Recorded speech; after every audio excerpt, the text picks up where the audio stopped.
What's up? I'm Daniel Dekay, and welcome back to Overkill Reviews, BangerTV's weekly metal review show. First things first, it's my birthday. If you want to treat me, head over to my merch store, danieldk.bigcartel.com. Grab some cool-ass metal threads. While you're at it, maybe pick up some tickets for the Exciter Latin American tour starting in a couple weeks. Come hang out with us. But back to business. Today, I'm reviewing some new tunes from a Greek band that specializes in my favorite subgenre.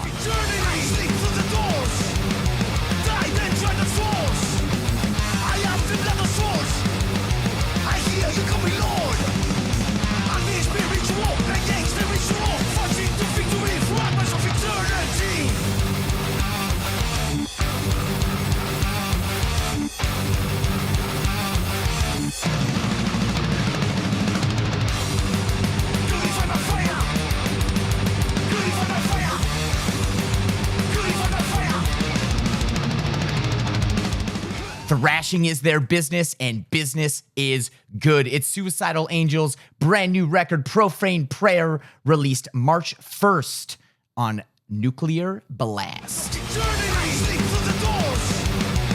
Formed in 2001 in Athens, Greece, Suicidal Angels are 8 records deep on their mission to bring thrash to the masses. They were part of that first wave of non-legacy bands that was making thrash cool and relevant again in the early 2000s. Early on in their career, they notably won a contest. They beat out 1,200 bands. It got them signed to Nuclear Blast, got them a record deal and an agent.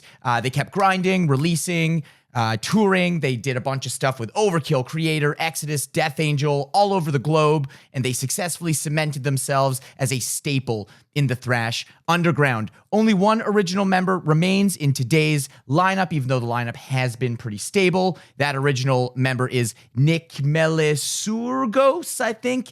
He remains in the band. He does all the songwriting, guitar playing, vocals, lyric writing, and production. I head into this review slightly cautiously optimistic because while I do like this band, their last record was definitely not a fan favorite. But let's dive in. First things first, I'm a guitar player. We got to give some massive props to lead ripper Gus Drax for an insane performance on this record, top to bottom. There's crazy harmonies and face-melting leads on literally every single song on the record. They've all got killer tone, very well thought out compositions, and a variety of tasty tricks. Here is the solo off of When Lions Die. But honestly, I really could have picked any solo from anywhere on this record and it would have done the trick.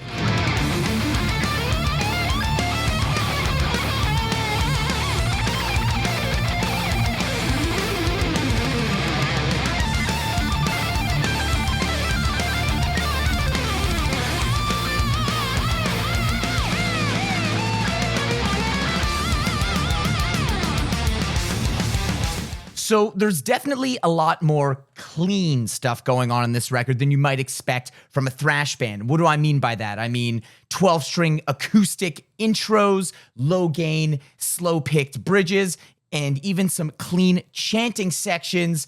They've definitely got some surprises up their sleeve for a band that goes under the billing of thrash. But what is the issue with that? Well, I don't really think it hits with the impact that it was intended to. Listen, I understand the desire to try and recreate the magic of the Battery intro, but that is a very dangerous game to play on your own record, and it is definitely not a win here. Production.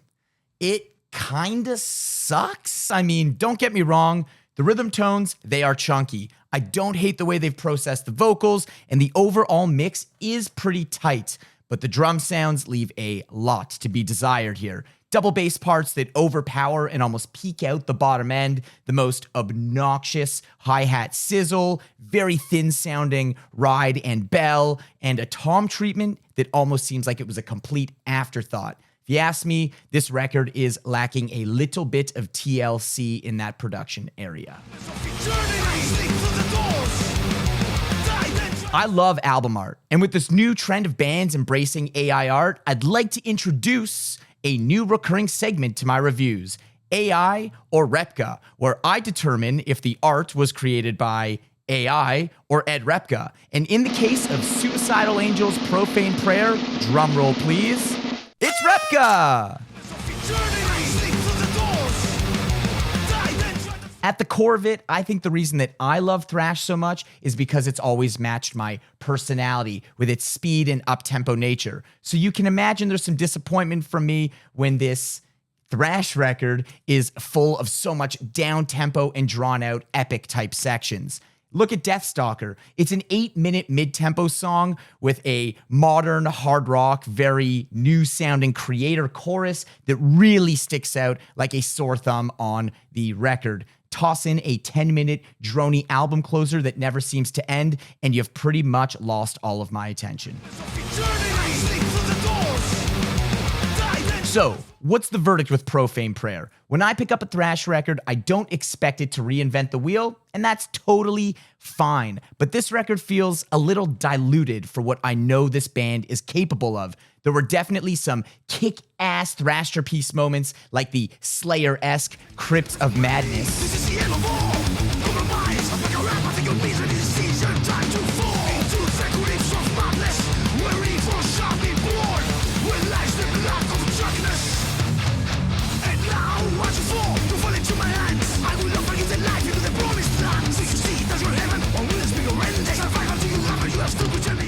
Plus the ripping Purified by Fire that you heard at the top of this video. But I need way more of that if you want me to come back for repeat listens. Give me all of that thrash goodness, and I will be back. Suicidal Angels' Profane Prayer is a 2.5 out of 5 skulls from me on Overkill Reviews. All right, let's do some shout outs. This is some new music that you should be listening to. Devastator, Conjurers of Cruelty, March 1st on Listenable Records. It's black thrash from the UK. This is their second full length. Highly, highly recommended for fans of Hellripper, Venom, Midnight. You get the drill. Exhorter, Defectum Omnium, March 8th on Nuclear Blast. These are the OG undisputed kings of groove metal, and they're back with a follow-up to their 2019 comeback record. This new lineup features Pat O'Brien of Cannibal Corpse fame, and of course, one of my favorite vocalists ever, Kyle Thomas, is still at the helm. Give it a rip. If you like shoutouts, hit up our Patreon. We do a tip sheet, all the records every month, written by all the hosts on Banger, all the shit you should be listening to. Go get it in ya. Patreon.com. All right, that's it for the review. What'd you think of this record? What'd you think of the shoutouts? Leave us a comment. We read all of them, I promise.